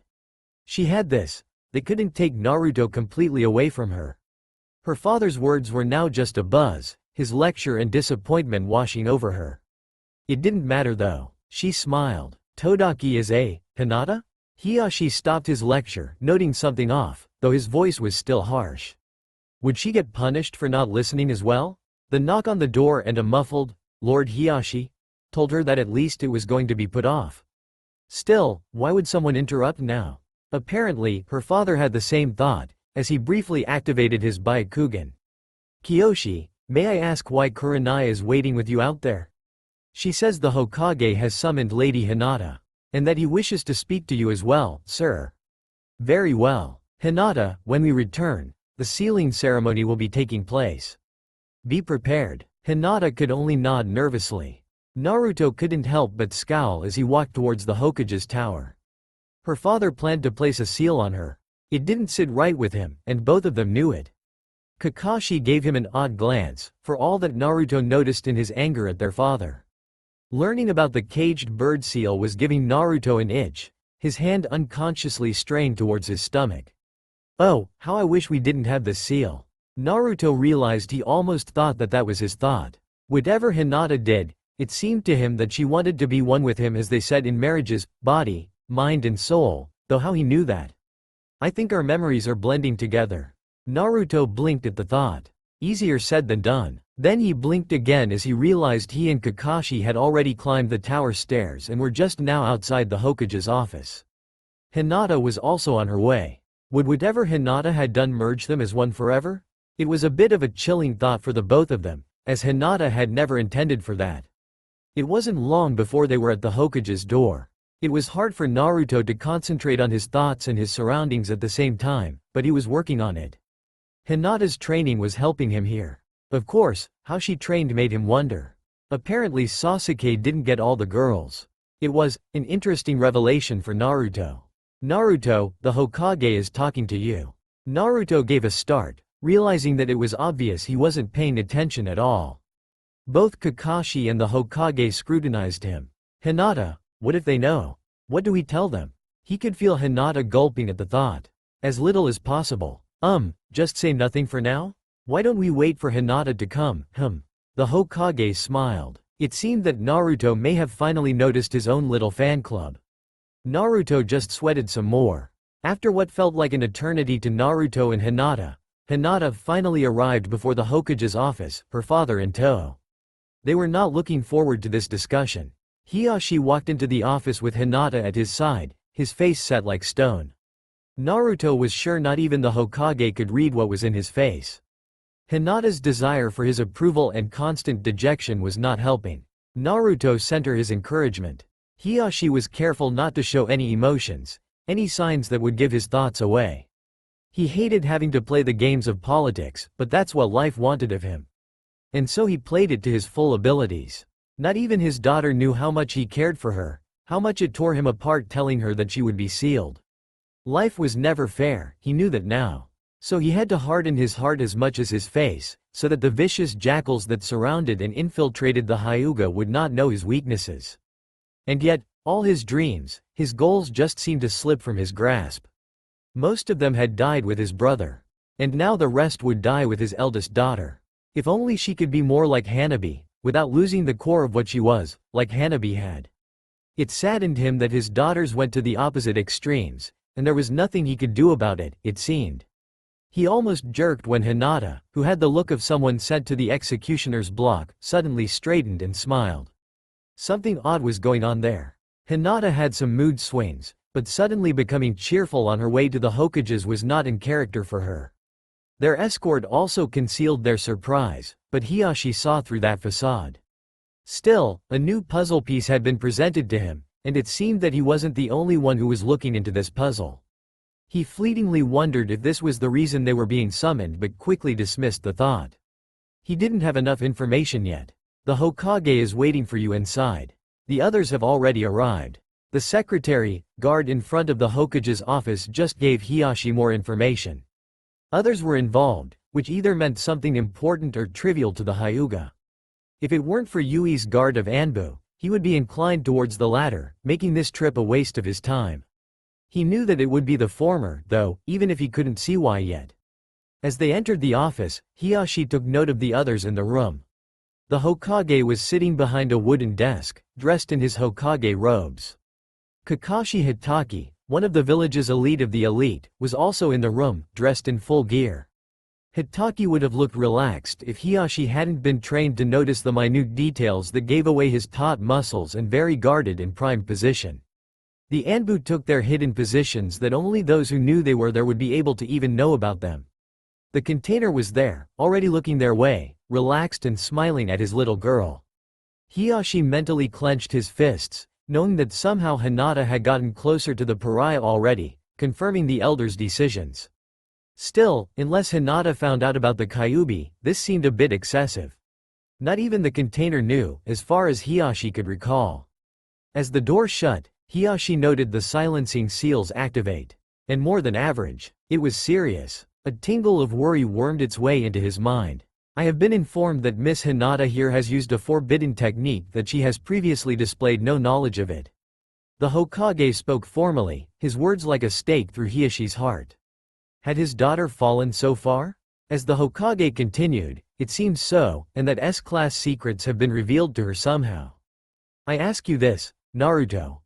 Were you the one to teach her that technique and or tell her your secret? I didn't teach Hinata anything. She found out and learned everything herself. Naruto nodded as if that settled the matter. Hiyashi could have cheerfully throttled him. All it did was confirm everything and made him wonder who slipped very important and deadly secrets. And which forbidden technique did his daughter learn anyway? Be that as it may, Naruto, Hinata should know the consequences of revealing said secrets to anyone else. I take it you know the consequences of telling anyone, Hinata? Hiyashi noted the strange double nod of both Naruto and Hinata. He quickly noted that everyone else had too. This was highly unusual and very suspicious. He almost lost his control when he realized that Hinata no longer stumbled, blushed, or fainted around Uzumaki and hadn't since seeing him. Her finding out about the Kyuubi could account for it, if it weren't for his instincts screaming at him that it was in no way why she was more comfortable around the container. He couldn't seal her tonight, not without finding out where the leak of information came from. More and more, it looked like someone in the Hyuga compound said something somewhere they shouldn't have. Accident or no, there were going to be some serious repercussions once he and his daughter returned to their home. Now, is there anything else you would like to share with us? The Hokage's stern expression left him as he asked this question, setting off more alarm bells in Hiyashi's mind. Perhaps telling us why you felt the need to make shadow clones of each other? The two teens' eyes widened at that, before they quickly glanced at each other. Did they not know that was essentially what they did? Hiyashi could tell that this same question went through everyone's head, if not precisely worded the same. Perhaps you could describe the fight you were in instead? The Hokage swiftly redirected the two's thoughts. The excited explanation that poured forth set off alarm bells so loud that Hiyashi was surprised no one had lost their hearing. Making sense of the words that were so eagerly heaped upon their ears was another matter entirely. And then I had to stop Shino from behind as Kakashi struck from my left, seeing as Kurenai stopped trying to attack us. And then, Hiyashi felt he was missing something significant, something that the others were also registering, if their faces were anything to go by. The pronouns alone that Naruto kept using made Hiyashi think that only Naruto was fighting three people at the same time, yet sometimes they seemed to indicate it was both of them or Hinata, even as he described just his one move against one opponent. If their Hokage had not signaled them all to silence, he would have spoken up after the first sentence. Still, it seemed that both Jonins knew something about the fight and weren't quite as surprised. It also didn't help that his daughter chipped in with a nod to show that she agreed with Naruto. He had heard and noticed his daughter's unhealthy fascination with the boy. But he had thought it was exaggerated slander by those who wished ill upon his daughter. Apparently they were valid concerns. Then Kurenai poked me, and we passed out. That was. Even the third had trouble grasping for something nice and appropriate to say about the disjointed fight. A very interesting description. You may go home now, Naruto. Hinata may as well, unless Hiyashi has any objections? Wait for me in the lobby, Hinata. Hiyashi knew the command would be obeyed.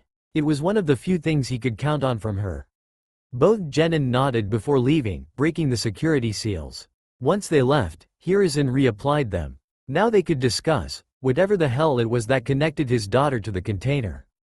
And perhaps he could find a way to hold off sealing his daughter. Will you wait with me? Of course. The Hokage's secretary took no note of the two staying in the waiting room. After all, those who had brought them were still here. When Hiyashi left the Hokage's office only half an hour later, he was surprised to see both Naruto and Hinata sitting quietly next to each other, holding hands. This concerned him deeply. His daughter should not be consorting with the social outcast. It did not help with what the others discussed about what could have possibly happened between them during the short time that they could possibly have done something, though it did seem that the others were keeping something from him. His daughter's purity would have to be enforced so that a ruffian like Naruto would not sully her. But who to assign as her guard? Hinata. Hiyashi's voice commanded respect, something that he had learned to perfect. It served him well even now, his daughter leaping to her feet and following in his wake out the door. Her backwards glance and the boy's nod and smile did not improve his mood. Luckily, he had some elders to grill about loose tongues. Hinata's punishment would have to wait, especially if he could get it changed from being branded. Perhaps this was why that seal failed? He could see only too clearly someone sabotaging the seal to discredit him. After Hiyashi left, the Hokage turned to the last two still in his office. His eyes held the hardness of a man who had seen so much, perhaps too much. Still, they also held concern of a more personal and friendly nature. Both Jonins gave him their full attention, even if it did not look like they were doing so. Is it wise to keep Hiyashi from knowing what Hinata did with Naruto? Sarutobi grimaced even as he turned to look out his window, watching Hinata dutifully following her father even as Naruto ran off the other way to his home. It was Kakashi who broke the silence next. Who knows what he would do? I just hope that whatever is going on between our two charges doesn't blow up in our faces. Something happened between them, beyond, well. Kurenai just shook her head before turning to leave. She had her hand on the door when the Hokage's next words froze her to the spot. Tell me, how did Hinata manage to overcome her shyness around our young charge to actually do what she did? They all noted how none really wanted to come out and say what they knew happened, as if to make it all seem less real. They were still technically children, despite being trained to be eventual killers. Even if they were legally adults now. Kurenai frowned as she thought over her charge's history very carefully. I do not know, sir. She always followed Naruto around when she wasn't reading her book. Kurenai blinked at her words, mouthing them again as the other two both looked at her in concern. She whirled to face Kakashi. What color is your book? Both looked at her in confusion even as Kakashi pulled out his book and answered her. Orange. Kurenai sagged. Never mind. Kurenai nodded once to the Hokage before leaving, dismissing her thoughts on the black book. Here is inside. Dismissed. The room was already empty. Sakura knew that she finally got it through Naruto's thick skull that she didn't want anything to do with him when she went the whole day without Naruto once talking to her. True, he did look at her with such a weird look in his eyes, but it wasn't the doe-like eyes that she had grown to loathe so much. Of course, Naruto was still a failure. Their first mission, a very lame one in her opinion, was moderately successful, no matter how much Naruto bungled it up. Sasuke, of course, saved the mission from being a failure. Now to actually get him to notice her. Still, it seemed like everyone noticed Naruto's lack of speaking to her. Even Sasuke commented on it. Naruto's answer was kind of surprising in that he acknowledged Sakura's dislike of him and that he wanted to prove that he was different now. But he had stopped asking her out. Sakura felt as if she had finally gotten rid of an annoyance, one of her many obstacles to her love with Sasuke. She felt happy, accomplished, even, so why did it hurt so much? Kurenai, although she would never allow it to show to her genin, was frustrated. Ever since the meeting with the Hokage, things had gone to relatively normally, or rather, to how she imagined it would go in the first place, if certain inconsistencies hadn't kept making themselves known. Shino and Kiba, and Akamaru, were behaving exactly as expected. Hinata would, too, if it weren't for little-known clues that completely bypassed the other genin's notice. What got to Kurenai was how she would have missed those same clues had she not been looking for them. Like how, at certain times, Hinata would space out. Well, she would say she actually did, if weren't for the fact that Hinata was still very much aware of her surroundings even while having that faraway look in her eyes. But unlike her sparring time with Shino on the first day, nothing quite so drastic and obvious had appeared. Still, every clue gave her a bit more of the puzzle that Hinata had very quickly become. Naruto, of course, had nothing to do with it. Right? Sasuke was irritated. Ever since graduation, Naruto had been off. At first, he took no notice of it and had written it off. But when Naruto failed to attract Sakura's attention away from him the other day, something that he would never admit to appreciating, Sasuke suddenly found himself taking interest. Admittedly, it was the day after they passed as genin, but he quickly noted the conflicted eyes of Naruto when he looked at Sakura, as if Naruto was no longer interested in her but still had lingering feelings. Was Hinata the reason for that? If so, how? Shaking his head from such inane thoughts, Sasuke tried concentrating once more on his physical training back where he had trained him. Naruto wasn't his concern. He had much bigger concerns. Still, he would never admit that this change of behavior from Naruto worried him. It had barely been a week since Iruka noticed some changes to Naruto and Hinata, and having since talked to the Hokage, his head was left spinning. And now here he was, sitting at Naruto's favorite ramen stand, waiting for Naruto to come by so he could give him the talk. Tucci and his daughter were already prepping for when he came by. So, do you think Naruto and Hinata look cute together? Ayame asked, startling Iruka. Yeah, they do. Iruka mused. I knew Hinata had a crush on Naruto for the longest time, but yeah, he kept going on about Sakura before, didn't he? But he hasn't said a thing about her since he graduated. And while Hinata and Naruto do look cute together, they were also a bit creepy, you know? Really? Iruka perked up at this. How so? Wheel. Ayame looked around, prompting Iruka to also try and find eavesdroppers. They seem to know what the other is thinking, and they eat in sync. In sync? Questioned Iruka. Yeah, exact same movements and chewing patterns. It was eerie. Iruka decided not to question Ayame's observation on chewing patterns. Are you sure it wasn't Hinata mimicking Naruto? She does have the Byakugan. Ayame was already shaking her head. No, because Naruto changed the way he eats. It's like he's using another set of habits that aren't his own. Naruto has always eaten enthusiastically, but now it seems more tempered, as if he's years of manners drilled into him. Naruto? With manners? Iruka grinned ruefully. Yes, exactly my point. Here, Ayame waved a ladle threateningly. They also seem to act like an old married couple from what I can tell. Weird, isn't it? Iruka nodded. He had more pieces of the puzzle, but the picture was no closer to making any sense. And to think, Hinata initiated things. Iruka's brain started to hurt just trying to think of all the implications that meant. Oh, hello, Naruto. Where's Hinata? Iruka blinked at the question Ayame asked. Did the both of them come here often enough in just a week to warrant that particular inquiry? He wasn't sure if that was a good thing or not, so he just turned to Naruto with a smile on his face to greet him. Hey, Iruka, can I ask you a question? Iruka was taken aback by the seriousness on the boy's face. It seemed that Naruto was conflicted about something and was really looking for advice. Was trouble already brewing for the new couple? Or was it something more? Sure you can ask me anything, Iruka responded, watching Naruto shrewdly. Ayame made an encouraging noise as Naruto displayed some of the strangest facial expressions Iruka has ever seen. How can someone tell what love is? 'Cause I thought I liked Sakura. Iruka couldn't help but feel a weight hit him with such a loaded question, even as Ayame's eyebrows rose in surprise. Still, for Naruto's sake, he would try and answer him. That's just it, isn't it, Naruto? You like Sakura, you don't love her. What did you imagine you would do with her? Again, Naruto looked as if he was talking to somebody else, even as he tried to formulate a response. Was it the Kyuubi trying to feed him lies? I always thought I'd save her from enemy ninjas and show her how awesome I am. Iruka felt worried when Naruto wasn't proclaiming this out loud as was his norm, instead talking as if afraid people would hear him. It gave him heart, though, as it showed that Naruto was really thinking about this and was really maturing. But could you see sharing your secrets with her, living everyday life with her, Naruto? Iruka was grateful for Ayame cutting in. She knew how to cut right to the heart of the matter. Especially as it let him see Naruto thinking about this, one of his rare expressions that was purely him. It gave him heart that, as much as the Kyuubi was trying to influence him, Naruto was fighting back, making his own opinions and standing strong. Naruto shook his head. No, I guess not.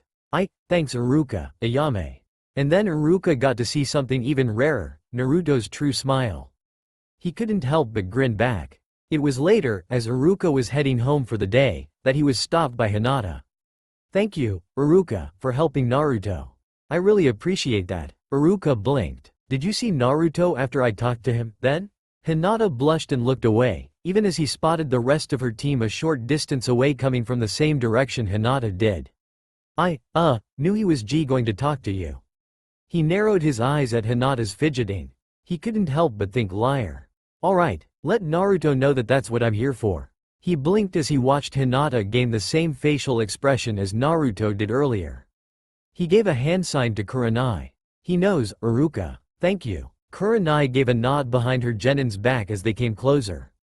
Kiba's exuberant personality reminded Iruka a bit of Naruto's. Hey, Hinata, don't run off like that. We already graduated from the academy, no need to go back to Iruka. As Kiba continued to talk to Hinata, Iruka couldn't help but notice that Hinata seemed happier for the first time in his memory.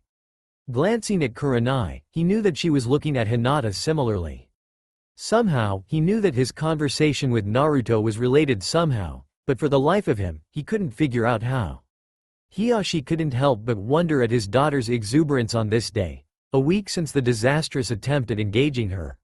He had hoped that the engagement would keep her from getting the caged seal. The way the seals had backfired baffled him, not that he would ever admit that. At least his daughter learning of the Kyuubi through some unknown means helped. He had to keep up the pretense that one of the elders let it slip to keep them on their toes, but he knew that that wasn't true. But since he had no better answer, what better way to keep things at an impasse than one possible treason conspiracy? Sipping his tea, Hiyashi couldn't help but worry about when the whole thing would fall apart. And if that wasn't enough, the older branch members could tell that what happened to Hinata would likely seal their fate. If only his nephew could see that as well. Sighing and setting down his tea, Hiyashi also contemplated how else Uzumaki had affected Hinata, and what she had done. For he knew the Hokage and the other Jonins had kept something from him. What, he didn't know, but he knew that it involved Hinata, and she wasn't telling either. Though seeing his daughter go by earlier at the happiest she'd been since before that time. He grimaced. It seemed that his daughter had fallen in love with Uzumaki. That didn't sit right with him, no matter what either of the two's status. And if that smile was anything to go by, Hiyashi would break the boy if he ever broke her heart. He both hoped for and dreaded the day that would come to pass, because, while he could break the boy, he didn't want his daughter to feel such heartache. Why did she have to fall in love with the worst possible person?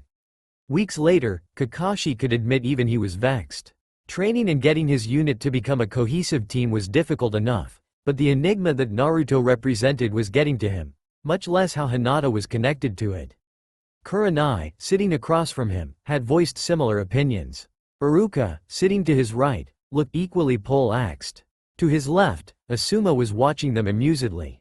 Kurenai had told Asuma Sarutobi a week ago about their little problem due to the nature of their relationship, as Kakashi found out when Asuma joined them earlier today. Of course, the Hokage's son would somehow find his way into knowing about one of the most secretive investigations the Hokage had ever given.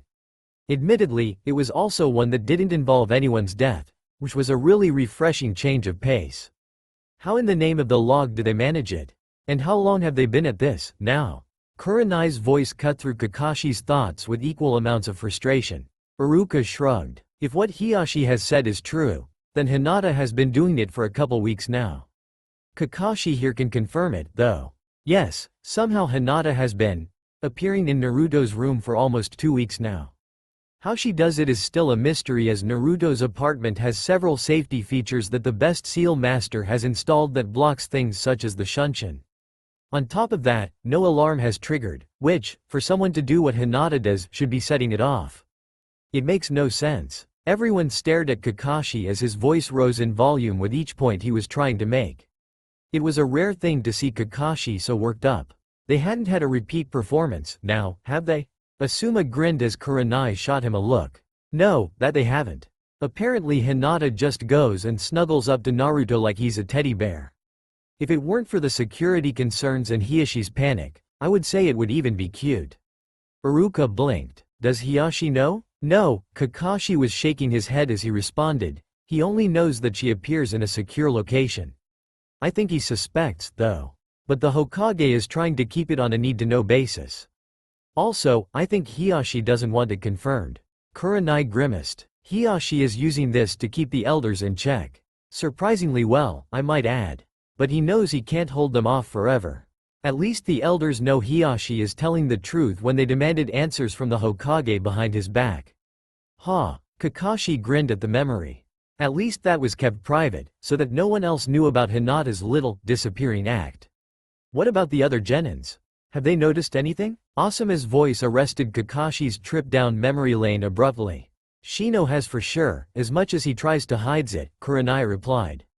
Kiba's nose is telling him something he doesn't understand, and I hope that it stays that way, but I know he's due to be told about that part of his scent by his clan soon. I'm not sure how that's going to go down. I just hope he doesn't say anything about Hinata to his clan.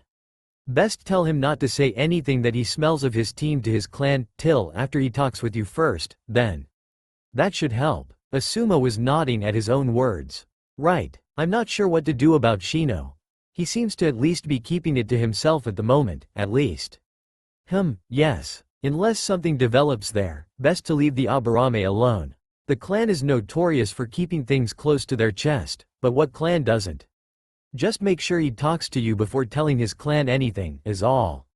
I doubt he really needs to, but it may help reinforce Kiba if he feels that he isn't being singled out for this.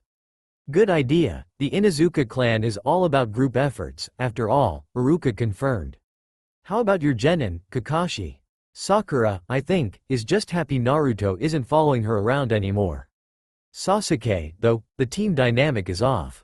Don't get me wrong, he and Naruto seem to get along fine. But there's this undercurrent, especially when Sakura is around. It's like Sasuke expects Naruto to get her off of him, and Naruto is no longer playing by the rules. It throws everyone off their game. Sasuke blows Sakura off, Naruto blows her off, and Sakura just cheers from the sidelines. What's worse is that Sakura doesn't realize it. I need to get her to take things seriously and at the same time get both of her teammates to include her. Kakashi sighed before continuing, and both know that something is up with Naruto. I've already told them both not to tell anyone else, and Sasuke is amenable to it, but Sakura is getting increasingly withdrawn. If it isn't one problem, it's another. Kakashi made simple, if exaggerated, hand gestures at his final sentence. Give him AC rank. Asuma's statement caught the other three off guard. Kakashi and Kurenai both began to nod. What? No. Iruka shouted indignantly. They're just children, not ready for such things. All three Jonins turned to him and stared at him. Iruka glared back defiantly. It was Kurenai who spoke first. They are no longer yours to coddle, Iruka. They are ninja now, children second. Asuma was next with his steady voice. They need to wake up to the realities of life. Besides, it's not like I'm going to take them on nightmare mission. The most trouble we should face is some bandits. Kakashi's hard-edged voice softened at the end, smiling reassuringly at Iruka. Iruka studied Kakashi's masked face for a moment before he sighed and dropped his head, conceding defeat. So be it. That's all for now. If you enjoy, then please like, share and do comments.